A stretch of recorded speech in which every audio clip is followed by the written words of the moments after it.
The letter trembled in my hands as I read it for the fourth time, still unable to process the audacity of what I was seeing. My in-laws were actually trying to take my children away from me.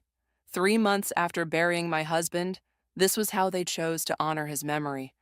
My name is Willow, and until recently, I thought I knew what it meant to face life's challenges.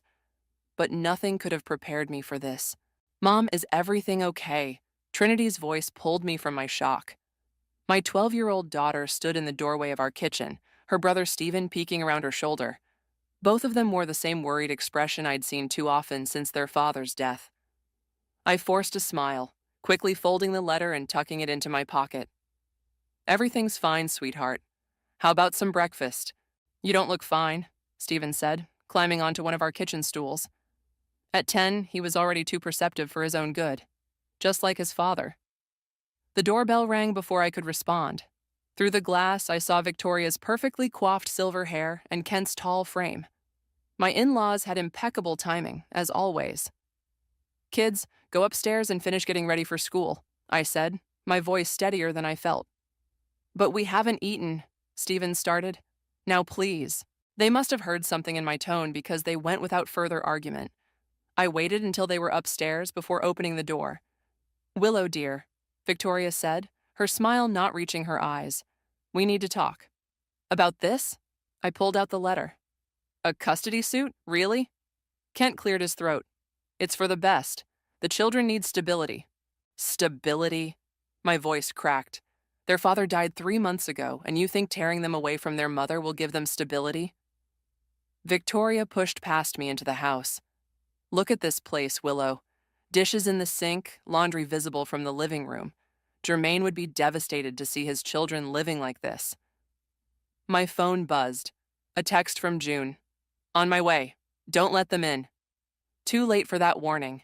"I'm a single mother working full-time while grieving my husband," I said, fighting to keep my voice level. "Some dishes in the sink don't make me an unfit mother." "No," Kent agreed, "but your history of depression does." I froze. "What?" "We have records of your therapy sessions from college," Victoria said, examining her manicured nails. "Post-traumatic stress disorder after that car accident. Anxiety, depression, not exactly stable parent material." The room spun slightly. Those records were private. How did they— "Get out!" June's voice cut through my panic. She stood in the doorway, her usually friendly face hard with anger. "Or I'm calling the police." "We're concerned grandparents visiting our grandchildren," Victoria said smoothly. "You're trespassing," June countered, already dialing. "And harassment is a crime in this state." Kent grabbed Victoria's arm. "We'll go. But this isn't over, Willow. You'll be hearing from our lawyers." After they left, June hugged me tight as I finally let the tears fall. "They're trying to use my therapy against me," I whispered. "Who does that?" "Monsters," June said firmly. "But we're not letting them win. I know a lawyer, Felicity Wong. She specializes in family law, and she's absolutely brilliant. We're calling her right now." Upstairs, I heard movement. The kids getting ready for school. Their world still somewhat normal despite everything crumbling around them. I thought of Jermaine, of his last words to me in the hospital. "Take care of our babies, Will. Don't let anyone come between you and our kids." I wiped my eyes and straightened my shoulders. "Make the call." June squeezed my hand as she dialed, and I heard Trinity calling from upstairs about missing homework. Normal life wasn't going to pause for this battle. I had to find a way to fight while keeping their world stable. "Felicity? Hi, this is June Underwood. I have a friend who needs your help urgently." "Yes, it's a custody case, but there's more to it. The grandparents are trying to use private medical records." As June explained the situation, I went to the kitchen to make breakfast. The kids would need to eat before school, dishes in the sink or not. Victoria and Kent might have money and connections, but they had forgotten one crucial thing. I was their mother, and I would fight with everything I had to protect my children. They wanted a war? Fine. But they were about to learn that underestimating me was their first mistake. "These photos have been doctored," Felicity said, spreading the evidence photos across her desk. "Look at the timestamps. They don't match the metadata." I leaned forward, studying the images that Victoria and Kent had submitted to the court. They showed my house in complete disarray, with empty wine bottles scattered across the coffee table and what appeared to be drug paraphernalia in the background. "But I've never—" I started. I know, Felicity interrupted, her dark eyes sharp. That's exactly why these caught my attention. The lighting's wrong, the shadows don't match, and whoever did this forgot that digital images leave traces. June, who had been quietly examining the photos, suddenly grabbed one. Wait a minute. This mess they photographed. That's from Victoria's own house. Look at the curtains in the reflection. Those are her hideous designer drapes that she wouldn't shut up about at last year's Christmas party. Felicity's eyebrows shot up. Are you sure? Absolutely. I'd recognize that pattern anywhere. She paid some ridiculous amount for them and made sure everyone knew it. My phone buzzed. A text from Trinity. Grandma Victoria just picked Stephen up from school. Said you knew about it?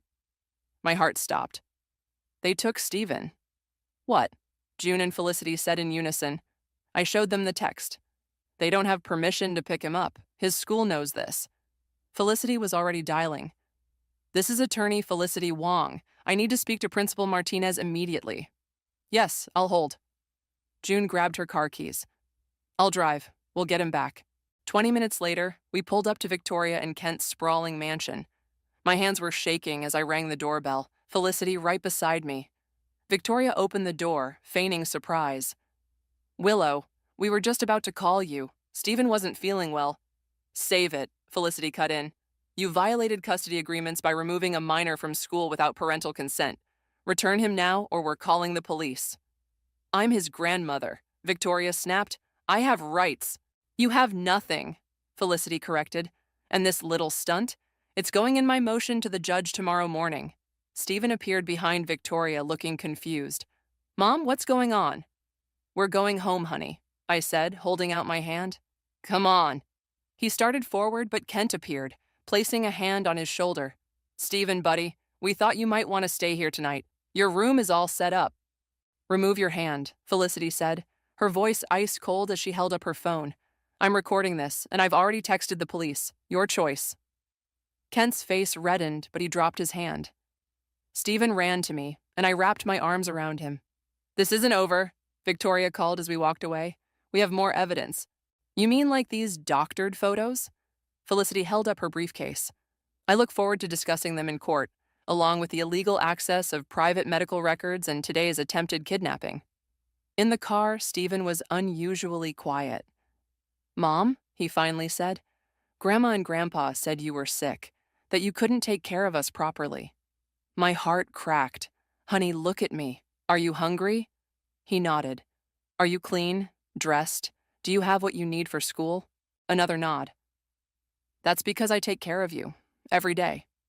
Yes, I went to therapy in college, after a car accident that scared me. That doesn't make me sick. It made me stronger, smarter, and a better mom because I learned how to handle tough times. Like now? He asked softly. Exactly like now. Back at my office, Felicity spread out more documents. They've been planning this for months. Look at these bank transfers. They hired a private investigator right after Jermaine's funeral. But why? June asked. Why go to all this trouble? Felicity tapped her pen against a document. That's what's bothering me. This feels personal, very personal. Willow, did Jermaine ever mention any conflicts with his parents? Especially his mother? I thought back, remembering late-night conversations with my husband. He once mentioned that Victoria never forgave him for something, but he wouldn't elaborate, said it was ancient history. Nothing's ancient history when it comes to family, Felicity said, and I think that's our key. June, can you dig into Victoria's past? Social media, newspaper archives, anything you can find? June nodded. I'm on it. Looking at the fabricated evidence spread across the desk, I felt a chill. They're not just trying to take my kids, are they? They're trying to destroy me completely. Yes, Felicity agreed, but they made one crucial mistake. What's that? She smiled grimly. They left a paper trail, and I'm very, very good at following trails. You need to see this. June burst into my kitchen, laptop in hand. It was nearly midnight, but neither of us had been sleeping much lately. I found something in an old society page from 25 years ago. She placed the laptop in front of me. The yellowed newspaper scan showed a younger Victoria standing beside a man who wasn't Kent. The headline read, Local business mogul's daughter calls off high-profile wedding. Keep reading, June urged. My eyes scanned the article. Victoria Matthews, daughter of industrialist Robert Matthews, has canceled her engagement to James Richardson, citing irreconcilable differences. The merger between Matthews Industries and Richardson Corp. Is expected to proceed as planned. Now look at this. June pulled up another article, dated 3 months later. Matthews Industries files for bankruptcy following failed merger. The pieces started falling into place. She was supposed to marry for business, wasn't she? And then Jermaine came along, June said softly. Her only son, who was supposed to take over the family business and restore their fortune. Instead, he became a teacher and married me. I finished, a nobody from the wrong side of town. My phone rang. Felicity. Turn on the news, she said without preamble. Channel 7. The TV flickered to life, showing Kent standing outside the courthouse. We're simply concerned grandparents, he was saying. Our son's death revealed disturbing patterns in our daughter-in-law's behavior. We're acting in the best interests of our grandchildren. That's not the interesting part, Felicity said. Watch who's standing behind him. The camera panned slightly, showing a familiar face that made my blood run cold. Is that James Richardson? Felicity confirmed. Victoria's ex-fiancé. He's been funding their legal battle against you. But why, after all these years? Revenge, June said. Victoria lost him his merger. Now they're working together to take everything from you. A knock at the door made us all jump. Trinity appeared in her pajamas, looking worried. Mom, I found something in Dad's old study. She held out a sealed envelope, Jermaine's handwriting clear on the front. Open if anything happens to me. My hands trembled as I opened it. Inside was a letter and a USB drive. Dear Will, I read aloud, if you're reading this, something's happened to me. There are things you need to know about my parents. They're not who they pretend to be. The drive contains proof of what they did to cover up the real reason Matthews Industries went bankrupt. Mom didn't just cancel a wedding. She and Dad orchestrated the company's collapse for the insurance payout. People lost everything, including their lives. I found out last year and confronted them. They swore they'd changed, but I don't trust them. Protect our children, Will. Don't let them inherit this legacy of lies. Love, Jay. Felicity's voice was tight with excitement. This changes everything. June, can you access that drive? June plugged it into her laptop, and we watched as decades-old documents filled the screen. Bank transfers, emails, and most damning of all, a video of Victoria and Kent discussing the scheme with James. They're all in it together, I whispered. They always were. Mom? Trinity's voice was small. Is that why Dad was so weird about us spending time with them? I pulled her close. Your dad was protecting you, sweetheart, just like I'm trying to do now. My phone buzzed with a text from Stephen. Grandma's here again. She's talking to my teacher. That's it, Felicity snapped. I'm filing for an emergency restraining order first thing in the morning. June, get that video authenticated. I want it ready for court. What about the press? June asked. Kent's out there spinning his story. No, I said firmly. We do this right, through the courts. I won't let them say I tried to manipulate public opinion. Felicity nodded approvingly. Smart, but we need to move fast. They'll know something's up when we file the restraining order. Trinity hugged me tighter. Dad knew, didn't he? That's why he wrote the letter? Your dad was always the smartest person I knew, I said. He just wanted to protect his family. And now we'll protect each other, she said with a determination that brought tears to my eyes. June looked up from the laptop. These documents, they implicate James in at least 3 cases of corporate fraud. No wonder he's helping them. If this gets out, they all go down. Felicity gathered her things. Get some sleep, all of you. Tomorrow we start fighting back. And Willow, we're not just going to win custody. We're going to make sure they can never hurt another family again. As I tucked Trinity back into bed, I thought about Jermaine's letter. Even after death, he was still protecting us, still fighting for our family. We won't let you down, I whispered to his memory. I promise. They've been paying off teachers, Felicity announced, dropping a stack of bank statements on her desk. 3 of them, to be exact, all ready to testify about your unstable behavior at school events. I recognized one of the names. Ms. Peterson? But she's Stephen's favorite teacher. Was, June corrected, scrolling through her tablet, until Victoria deposited $10,000 into her account last month. The betrayal stung, but I forced myself to focus. What about the restraining order? Granted this morning, Felicity said. They can't come within 500 feet of you or the kids, but that's not the biggest news. She pulled out her phone, playing a voicemail on speaker. Ms. Wong? A trembling voice filled the room. This is Margaret, Victoria, and Kent's former housekeeper. I have information about what really happened the night Mr. Germain confronted his parents. Please call me back. June sat up straighter. The night before his accident? My heart stopped. Are you saying? We're not saying anything yet, Felicity cut in. But I'm meeting Margaret in an hour. Want to come along? The diner was nearly empty when we arrived.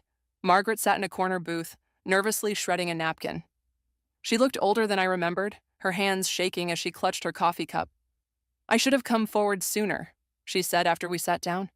But they threatened my grandson's college fund, said they'd make sure he never got into a good school. Take your time, Felicity said gently. Tell us what happened. It was late, maybe 11. Mr. Germain came bursting in, waving papers. He was shouting about insurance fraud, about people dying. Mrs. Victoria started crying, but it was fake. I'd seen those tears before. Mr. Kent tried to buy him off, offered him money to keep quiet. My coffee grew cold as Margaret continued. Mr. Germain refused, said he was going to the authorities. That's when Mr. James showed up. James Richardson was there?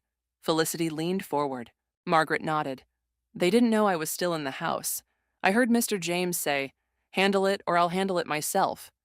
The next day, she choked up. The next day, Mr. Germain had his accident. The diner seemed to spin around me. Are you saying they had something to do with his death? I don't know for sure, Margaret whispered. But that night after Mr. Germain left, I heard Mrs. Victoria on the phone. She said, "Make it look natural." Felicity's phone buzzed. She read the message, her eyes widening.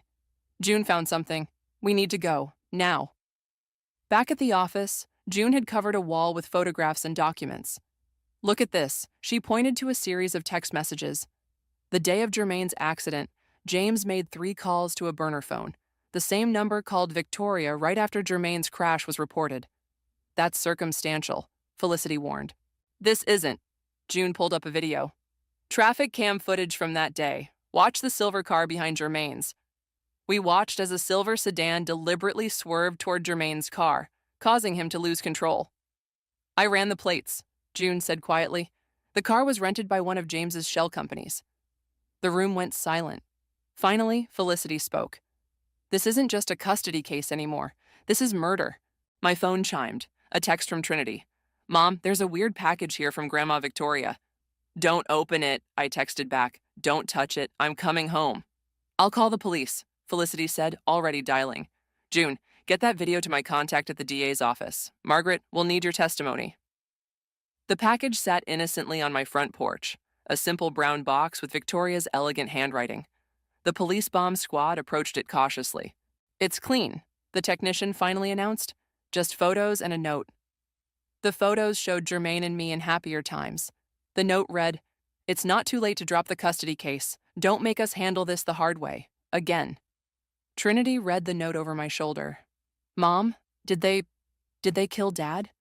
I pulled her close, feeling Stephen join our hug.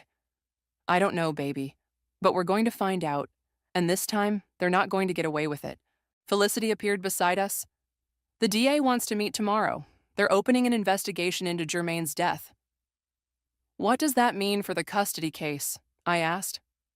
It means, Felicity smiled grimly, that Victoria and Kent just made their biggest mistake yet. They threatened you in writing, with witnesses. Looking at my children's faces, I felt a fierce determination replace my fear. Then let's make sure it's their last mistake. Mom, Stephen asked, are we in danger? I met Felicity's eyes, seeing my own resolve reflected there. No, honey, they are. The courthouse buzzed with tension as Victoria and Kent's lawyer, Marcus, strutted before the judge. Your Honor, we have evidence that proves Ms. Willow's instability and unfitness as a parent.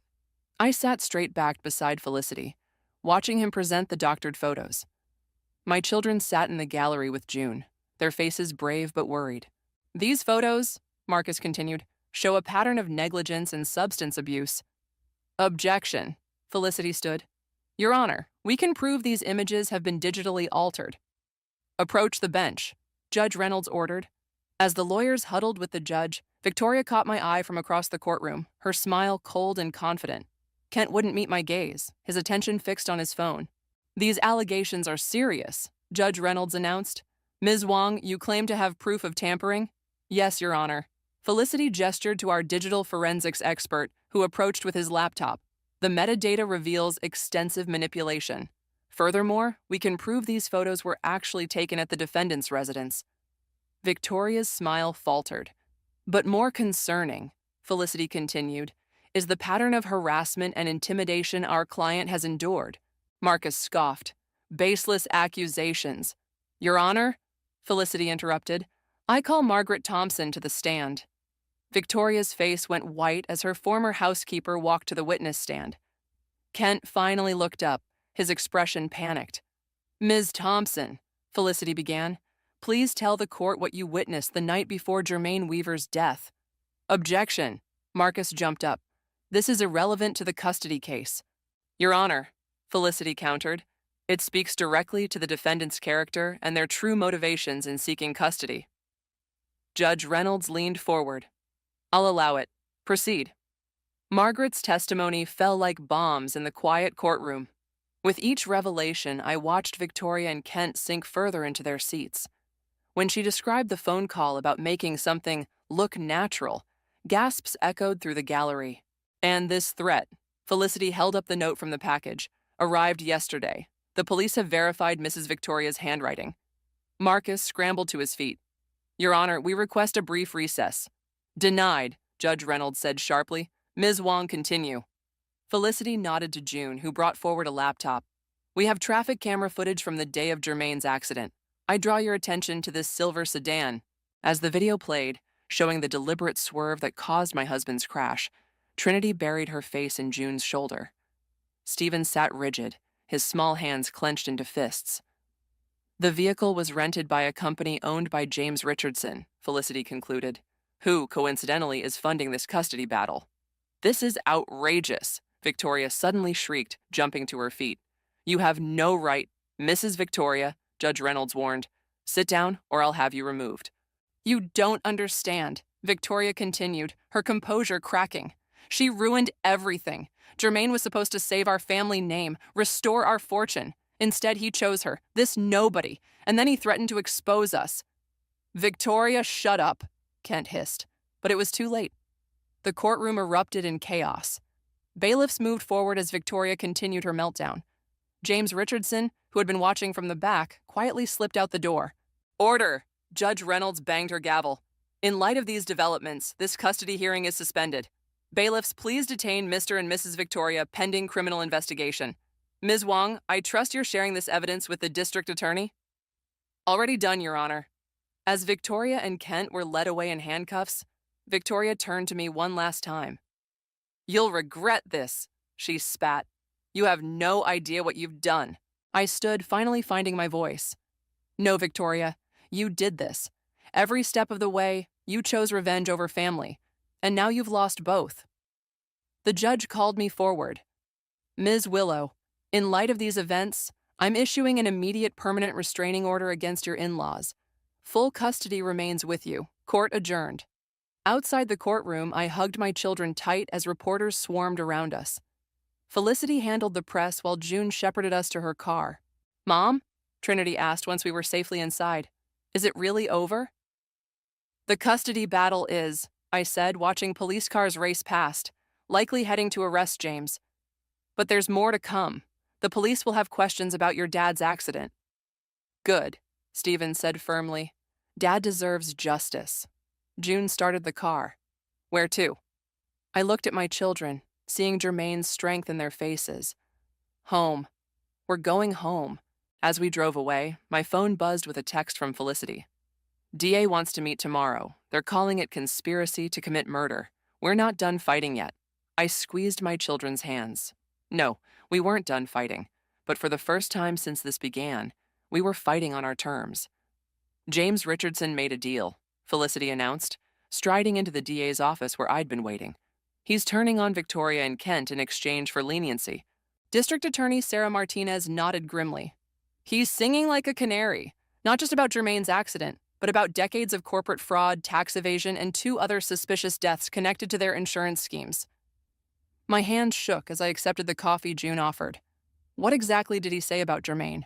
According to James, Sarah consulted her notes, Victoria called him the night Jermaine threatened to expose their fraud. She was hysterical, saying they'd lose everything. James hired someone to scare Jermaine on his drive home. It wasn't supposed to be fatal. But it was, I whispered. The door opened and a man in a suit entered. Ms. Willow, I'm Detective Roberts. We've arrested the driver of the silver sedan. He's corroborating Mr. Richardson's story. Mom? Trinity's voice came from my phone on speaker. Are you okay? Ms. Peterson is here. She wants to talk to you. I exchanged looks with Felicity. The teacher they bribed? Put her on, Felicity said. Willow? Ms. Peterson's voice trembled. I need to confess something. Victoria didn't just pay me to testify, she asked me to plant drugs in Stephen's backpack, said it would help their case. The room went deadly quiet. Did you do it? I asked, my voice ice cold. No, I couldn't. That's why I'm here. I've already given a statement to the police about the bribe. I'm so sorry. I should have come forward sooner. Detective Roberts was already on his phone. We'll need that statement for the new charges. Attempted evidence tampering, conspiracy to distribute drugs in a school zone. The press is going to have a field day, June muttered, scrolling through her phone. It's already trending. Wealthy grandparents' custody battle reveals murder plot. Sarah leaned forward. Willow, we need you to testify, not just about the custody battle, but about everything. Your relationship with Jermaine, his confrontation with his parents, the pattern of harassment. I'll do it, I said firmly, but I need to know my children will be protected. Already arranged, Felicity assured me. The court appointed a victim advocate specifically for Trinity and Stephen, and June's sister is a trauma counselor who specializes in working with kids. A commotion outside drew our attention. Through the glass walls, we saw Victoria being led in handcuffs toward another office, her designer outfit replaced by an orange jumpsuit. She spotted me and started screaming. You think you've won? We still have money. We still have connections. This isn't over. Detective Roberts closed the blinds. Actually, it is. We've frozen their assets. All of them. Including the offshore accounts James told us about. My phone buzzed again. Stephen this time. Mom, there's a lady here from the newspaper. She says she knew Dad from college. Rachel? I sat up straighter. Put her on. Willow. Rachel's familiar voice filled the room. I'm at your house with the kids and June's sister. I have something you need to see. Jermaine sent me an email the morning he died. He must have known something might happen. Forward it to me, Felicity instructed, already opening her laptop. The email appeared moments later. My heart clenched at seeing Jermaine's words. Rachel, if anything happens to me, give this to Willow. My parents aren't who they pretend to be. I've attached proof of everything, the fraud, the deaths, the cover-ups. I confronted them last night. They offered me money to keep quiet, but I refused. I'm taking everything to the FBI tomorrow. I just pray I'm not too late. Tell Willow I love her and the kids more than anything. Tell her to stay strong. Sarah was already on the phone. Get me the FBI liaison, now. There's more, Rachel said. I have the original documents Jermaine collected. He gave them to me for safekeeping the day before the accident. I've kept them hidden all these years, afraid of what Victoria and Kent might do. But now they can't hurt anyone else, I finished. Detective Roberts straightened his tie. Ms. Willow, would you like to be present when we inform Victoria and Kent about this new evidence? I thought about Jermaine, about his courage in standing up to his parents, about his love for our family. Yes, I said. I want them to know that Jermaine won, that the truth won. Mom? Trinity's voice came through the phone again. Are you coming home soon? Yes, baby, and this time, when I say it's over, I mean it. Your dad made sure of that. As we gathered our things to leave, June squeezed my hand. He'd be so proud of you, you know. Of all of you. Looking at the email, at Jermaine's last words of love and protection, I knew she was right. We'd fought his battle, exposed the truth, and protected our children, just like he'd wanted. The courtroom fell silent as Victoria and Kent were led in for sentencing. Gone were their designer clothes and arrogant smirks, replaced by prison jumpsuits and hollow expressions. James Richardson had already received 15 years in his plea deal, and now it was their turn. Trinity gripped my hand as Judge Reynolds began speaking. In all my years on the bench, I've rarely seen such a calculated pattern of destruction aimed at one's own family. Victoria's shoulders shook with what might have been sobs, but I'd learned to recognize her performances. The evidence presented by the prosecution is overwhelming, Judge Reynolds continued. Corporate fraud spanning decades, multiple deaths connected to insurance schemes, and most egregiously, the calculated murder of your own son when he threatened to expose your crimes. Kent's lawyer stood. Your Honor, my clients maintain that Jermaine's death was an accident. An accident arranged by Mr. Richardson at their request, the judge cut in sharply, as his testimony and considerable evidence has proven. Stephen leaned against my other side as the judge listed the charges: conspiracy to commit murder, fraud, attempted kidnapping, evidence tampering, witness intimidation. The list seemed endless. Victoria and Kent, Judge Reynolds fixed them with a stern gaze. You are hereby sentenced to 30 years in federal prison, with no possibility of parole for 25 years. Victoria's performance suddenly shifted to rage. She spun toward me, her face contorted. This is your fault. You turned our son against us. No, Mother. Trinity's clear voice rang out. She'd stood up, trembling but determined. You did this. You killed our dad because he was honest and good. Everything you're not. The courtroom erupted in murmurs. Victoria's face went slack with shock as she stared at her granddaughter. Young lady, Judge Reynolds said gently, would you like to make a statement for the record? Trinity nodded, squeezing my hand once before walking to the podium. At 12 years old, she looked so small there, but her voice was steady. My dad used to tell us that doing the right thing isn't always easy, but it's always worth it. He died because he believed that, because he was trying to stop you from hurting more people. She took a deep breath. You didn't just kill him. You tried to destroy our whole family. But we're stronger than you. We always were. Stephen stood up next. I want to say something, too. Judge Reynolds nodded, and he joined his sister. You tried to make everyone think Mom was bad, he said, his voice shaking slightly. But she's the one who protected us. She's the one who fought for us. You're not our grandparents anymore. You're just criminals who happen to be related to our dad. Kent seemed to age decades in moments, slumping in his chair. But Victoria wasn't finished. We did everything for this family, she shrieked as the bailiffs moved toward her. Everything, you ungrateful. Remove the defendants, Judge Reynolds ordered. As they were led away, she turned to my children. Thank you both for your courage. This court commends you. Outside, reporters swarmed, but Felicity and June created a protective barrier around us. Detective Roberts approached with a small evidence bag. We found this in Victoria's personal safe, he said, handing it to me. Thought you should have it. Inside was a photo I'd never seen before. Jermaine teaching Trinity to ride a bike, his face full of joy. On the back he'd written, my greatest achievement isn't what I do, but who I love. There's something else. Sarah Martinez appeared, holding a folder. We've identified 3 families who lost loved ones in Victoria and Kent's previous insurance schemes. They want to meet you. Why? I asked. Because you did what they couldn't. You exposed the truth. They're calling you their hero. Trinity tugged my sleeve. Mom, can we go see Dad? I nodded, knowing she meant his grave. We hadn't visited since this all began. At the cemetery, June handed us each a rose. The headstone was simple, just as Jermaine would have wanted. But someone had left a newspaper there, headlines declaring justice for his murder. Hey, Dad.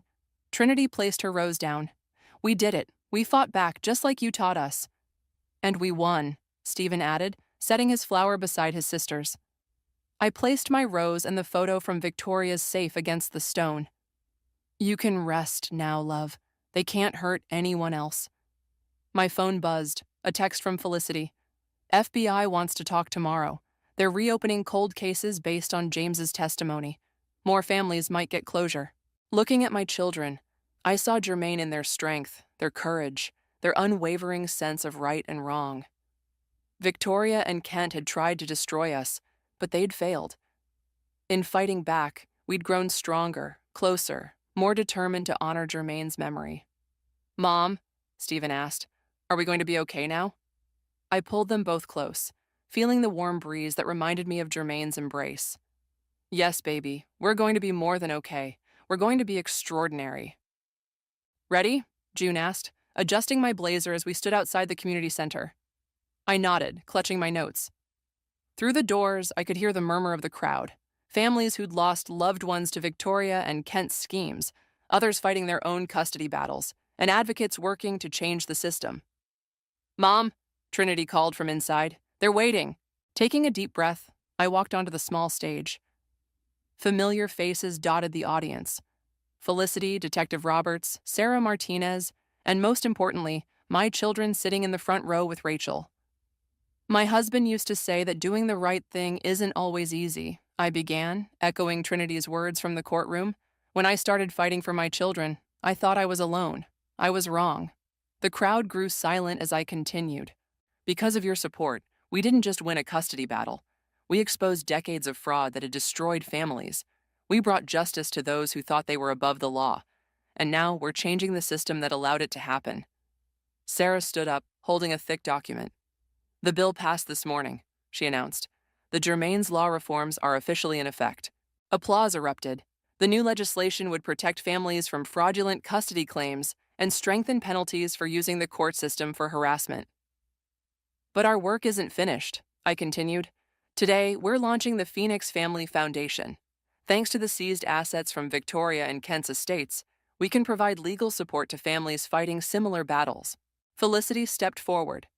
We've already taken on our first 10 cases, and with the FBI's continued investigation, we're identifying more victims of Victoria and Kent's schemes who need support. A woman in the third row raised her hand. My sister lost her husband in one of their insurance scams. We never knew the truth until your case broke open. How do you move forward after something like this? Trinity stood up before I could answer. May I? She asked, and I nodded. She walked to the microphone, her confidence reminding me so much of Jermaine. We move forward by helping others, by making sure no one else goes through this alone. My dad died trying to expose the truth, but his death wasn't the end of his story. It was the beginning of ours. Stephen joined his sister, and we're not victims anymore. We're survivors who fight back. June wiped tears from her eyes as she handed me an envelope. This just arrived. You should read it now. The letter was from a mother in Arizona. Your story gave me courage to fight my own battle against corrupt family members trying to take my son. Today, I won full custody. Thank you for showing me that justice is possible. That's the 15th letter this week, June whispered. Detective Roberts approached the stage. We've got another one, he said quietly.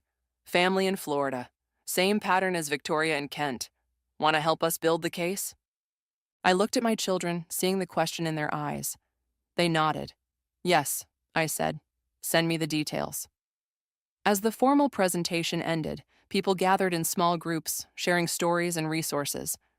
Rachel hung back, holding something behind her back. Found this in my old college papers, she said, revealing a photo album. Thought you might want it for the foundation's wall.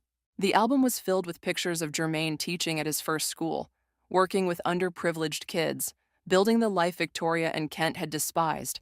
In every photo, his passion for helping others shone through. Perfect, I said. This is exactly what the foundation represents. Trinity and Stephen crowded around to see the photos. Dad would love this, Stephen said. Using their money to help people? It's like the ultimate karma. Felicity joined us, her phone buzzing. James Richardson is offering additional testimony. Says he wants to make amends. And 3 more families have come forward about suspicious accidents linked to Victoria and Kent. Then we keep fighting, I said. For every family, every child, every person who needs someone in their corner. June hugged me tight. You've built something amazing here, you know that? Looking around the room at all the people connecting, sharing resources, finding hope, I felt Jermaine's presence stronger than ever.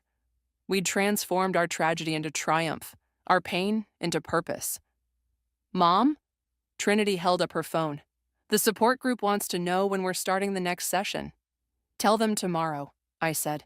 There's no time to waste. As we gathered our things to leave, Stephen picked up one of Jermaine's photos. Hey, Mom, I think I want to be a teacher like Dad. Help kids who need it. I hugged him close, watching Trinity already organizing the next day's activities with June. We'd not only survived, we'd found our mission, our purpose, our way to keep Jermaine's spirit alive through helping others. Ready to go home? June asked. I looked at my children, at the room full of people we'd helped, at the foundation that would carry on Jermaine's legacy of doing what's right. No, I smiled. We're ready to get back to work.